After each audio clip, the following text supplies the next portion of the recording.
Takanat Tfilah al Yedei Anshei Knesset Agdolah. Vamos a hablar de el decreto de la Tfilah por medio de la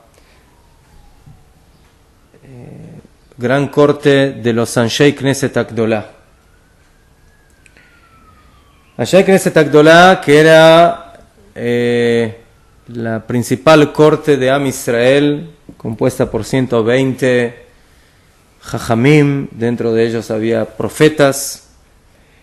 Básicamente son los que decretan y fijan todas las tfilot, todos los rezos que nosotros conocemos, las brajot,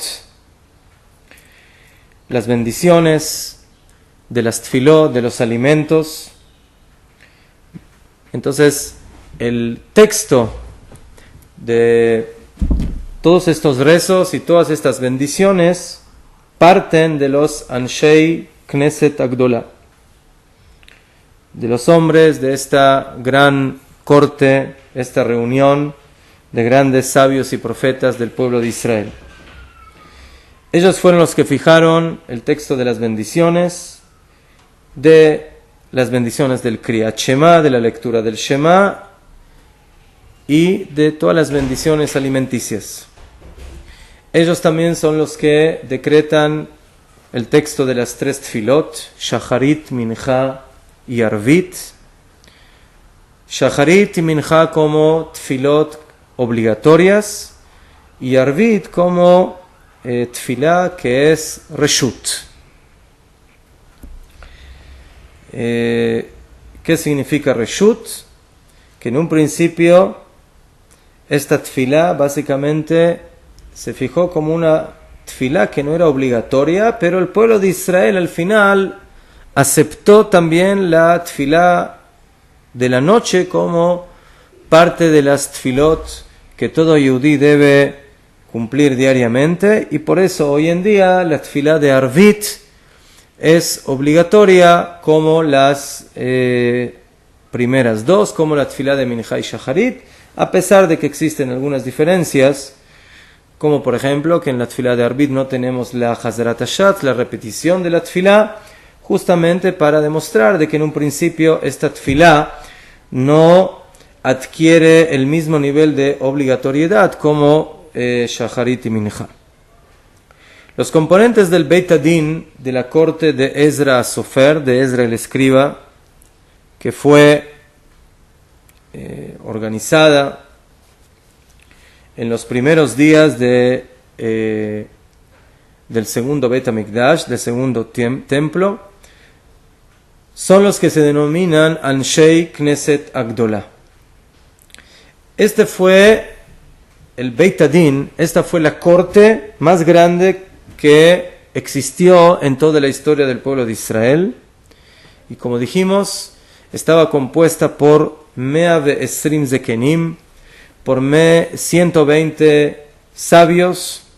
entre los cuales había profetas y grandes Jajamim como Hagai, Zaharia y Malachi, de los últimos profetas que tenemos en el Tanaj, Daniel, Hananiah, Mishael, Azaria, Nehemiah, Mordejai, a Yehudí, el famoso Mordejai de la historia de Purim, que también era profeta, Malshan, Zerubabel y muchos otros Jajamim, y el último de ellos fue Shimon Atzadik. Así aparece en el prefacio del Rambam del Maimónides al Mishneh Torah. En la época del primer templo, del Beit HaMikdash Rishon, el pueblo de Israel llegó a niveles espirituales muy elevados. La Shekhinah, la presencia de la divinidad, reposaba sobre el Beit HaMikdash, y los grandes de Israel tuvieron el mérito de llegar a ser profetas, y a pesar de eso, dentro de el pueblo empezaron a expandirse pecados y transgresiones muy graves como idolatría, adulterio y asesinato. Y sabemos que estos fueron uno de los motivos principales por los cuales se destruye el Beit HaMikdash y el pueblo de Israel básicamente tiene que ser expulsado de su tierra por el imperio babilonio. Y por eso cuando el pueblo de Israel tiene el mérito de nuevamente de construir su segundo templo, su segundo Beit HaMikdash, se establece por medio de los Anshei Knesset Agdolah el Beit Din Agadol, esta gran corte suprema que, entre otras cosas, se ocupa de fijar Seyagim la Torah, decretos, cercos a la Torah, takanot, diferentes tipos de decretos, entre los cuales están los textos de las tfilot y de las bendiciones, que no solamente son fijadas en sus textos, sino también se les fija la manera de cómo deben cumplirse con estos rezos, para básicamente fijar un marco completo a la vida de Am Israel,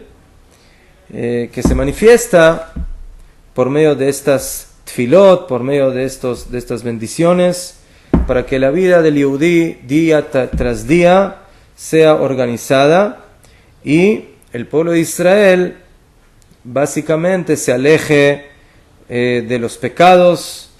y de todas aquellas cosas que habían provocado la destrucción del primer templo, y de esa manera el pueblo se acerque a Avodat Hashem, al servicio a Hashem.